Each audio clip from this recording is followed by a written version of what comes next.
Welcome to The Explainer. Today we're exploring something pretty incredible, how artificial intelligence is becoming the pilot, the navigator, and the scientist for our greatest adventure, space exploration. So let's start with a problem that sounds almost impossible, right? It's something that every single mission to another planet has to deal with. How in the world do you drive a rover that's 140 million miles away? I mean, you can't just grab a joystick and start driving it in real time.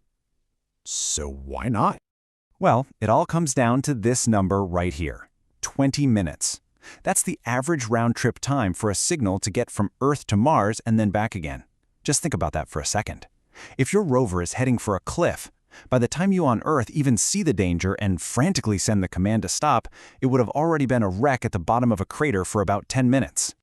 This fundamental limitation, literally the speed of light, has defined the slow, careful pace of exploring planets for decades. Mission planners would have to analyze the terrain, send a small set of commands, then wait, and then do it all over again. But that is all starting to change. Okay, so let's dive into the huge breakthrough that's happening on the Red Planet. This is where AI moves from being just a planning tool and gets into the driver's seat. So get this, in late 2025, NASA's Perseverance rover did something that had never, ever been done before. It completed the first drives on Mars that were planned entirely by its onboard artificial intelligence. We're talking hundreds of feet of complex terrain, all without a human back on Earth drawing out the path first. So you're probably wondering, how exactly does an AI drive on Mars? Well, it's this really cool multi-step process. First, it analyzes all these high-resolution orbital maps to get the lay of the land. Then, it uses that data to identify any specific hazards, things like dangerous slopes, deep sand traps, or big boulder fields that could stop it dead in its tracks. Once it has a clear picture, it generates a safe path, complete with waypoints, kind of like a GPS. But here's the absolutely crucial final step. Before it moves an inch, it runs the entire drive inside its own digital twin, a perfect virtual simulation to make absolutely sure the path is safe. Only then does it actually start to roll. And this isn't just some clever one-off experiment. As NASA's own experts point out, this is the blueprint for the future of exploration. It's what's going to enable rovers to cover huge distances and make discoveries way more efficiently than ever before. This game-changing capability is what experts call onboard AI. It's all about putting the intelligence right there on the machine itself. And this isn't just a NASA thing. India's incredibly successful Chandrayaan missions, they also used AI systems to autonomously navigate and land on the lunar surface. But here's the thing. The AI that's actually driving the rover is only half the story. There's another equally powerful AI brain at work right here on Earth, and it's what makes these missions even possible in the first place.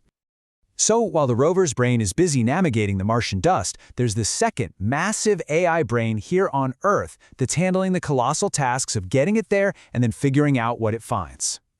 These Earth-based systems are really the unsung heroes of the mission. For instance, just to plan the trajectory to another planet, an AI will run millions of complex simulations to find that one perfect path, optimizing for both fuel and time. It creates those digital twins of the spacecraft we talked about to test every single command before it gets sent across the solar system. And once the data comes back, well, another AI can sift through noisy telescope images to help scientists map the true shape of distant galaxies. It's the powerhouse behind the scenes. So what we have is this powerful partnership between the AI in space and the AI on the ground, and it is accelerating discovery like crazy. But, and this is a really important but, as we hand over more control to these autonomous systems, we also open the door to a whole new set of risks that experts are taking very, very seriously. Yeah, as we place more and more trust in AI systems that are physically beyond our reach, we create new and potentially devastating vulnerabilities.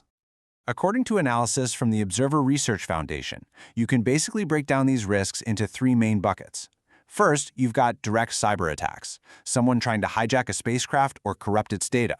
Second, there's the risk of compromised components, where malware could be embedded in specialized parts from somewhere in the global supply chain.